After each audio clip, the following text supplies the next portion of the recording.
అపరిచితుడు సినిమాలో ఏంటంటే character మారుతుంటది. Hero కాసేపు ఒక తీరుంటాడు, కాసేపు ఇంకొక తీరుంటాడు. మీకు రేవంత్ రెడ్డి గారిది ఒక వీడియో చూపిస్తాను నేను.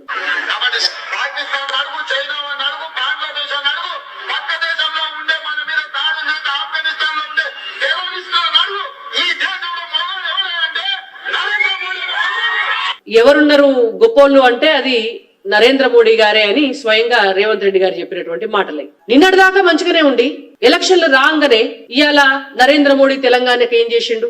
నరేంద్ర మోడీని చూపించి ఓటు అడిగితే బీజేపీకి ఎందుకు ఓటు వేయాలి అంటే ఇసోంటి అపరిచితులు లెక్క అటు ఇటు మాట్లాడే మోడీ గారు ముందు ముఖం చెల్లక కేసీఆర్ ఎటుగాకుండా అయిపోయిండు. రేవంత్ రెడ్డి గారు మీరు రాజకీయాలన్నిటినీ కూడా రాజకీయాల లెక్కనే చేయండి. మీరు ఇయాటి టెంపరరీ ఎలక్షన్ల కోసం నరేంద్ర మోడీ గారి పట్ల ప్రజలు నమ్మని విషయాలను మాట్లాడితే అనవసరంగా మీరు కూడా కేసీఆర్ గారి లెక్క కేటీఆర్ గారి లెక్క వాళ్ళ బాట పడతారు.